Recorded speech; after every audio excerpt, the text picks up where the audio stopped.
Nossa.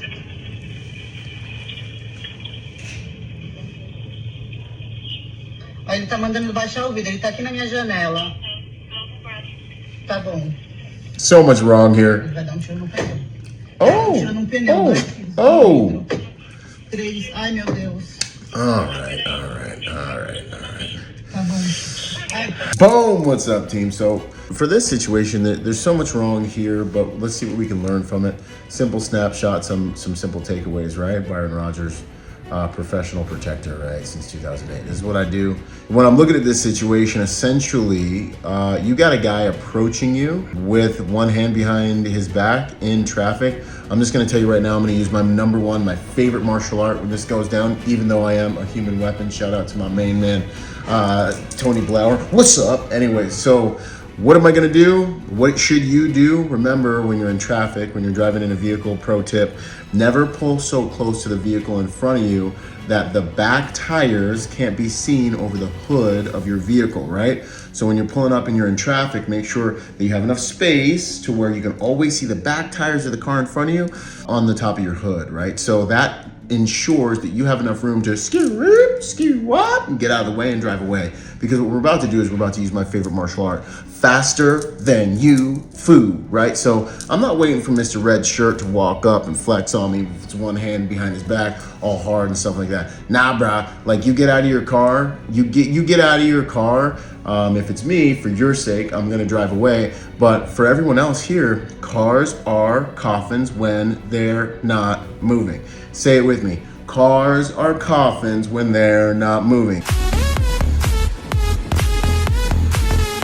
Cars don't stop bullets. Hollywood's been lying to you about everything for years. They're like literally paper. They don't even impede. Bullets do not care about cars. There's certain parts of a vehicle that can stop bullets, but get the heck out your car or get it moving. Those are your two options, especially if there's a firearm in play. Get out of your car or get it moving. So dude walks up. What kills people? Hands kill people, right? So once again, we see an attack happening where all the attacks happen, which is in transitional spaces, going from one safe place to a next.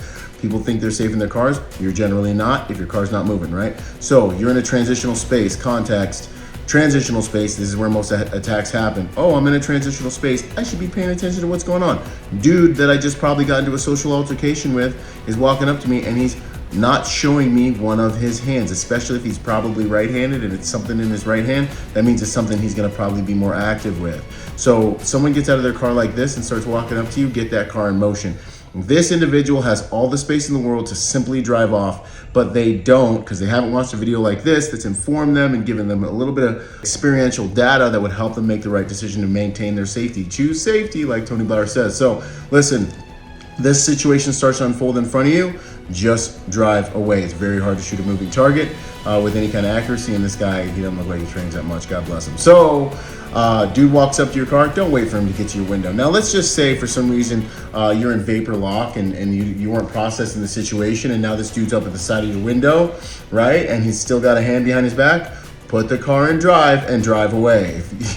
And now he's trying to get you to roll down your window. Definitely don't roll down your window. Don't roll down your window, right? And then he's walking around. Now he's getting ready to walk in front of your vehicle. By now you should definitely have it in drive. And you see him pull out a gun, you should be moving and getting yourself out of that situation. That's the one thing that I would say is the only thing this person should have done differently is look over their shoulder and hit the gas. That's the move to keep you safe in this situation, because road rage is a very serious thing. People are at heightened levels emotionally when they're in situations like this, and you don't want to be anywhere near a situation like this. Always proceed with respect. I don't know who this guy is.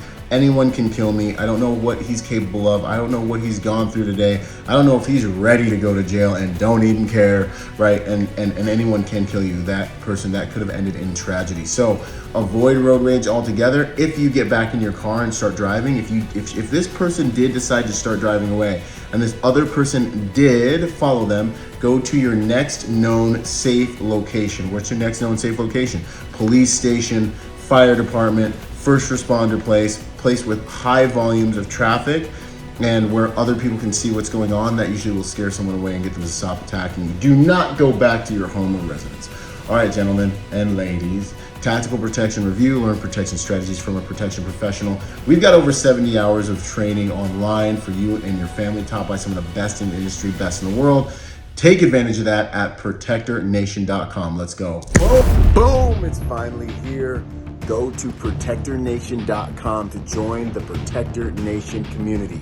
Learn online and become part of our Protector Nation family. I look forward to seeing you guys there and for us all to join forces to make the world a safer place by helping good people to become more dangerous.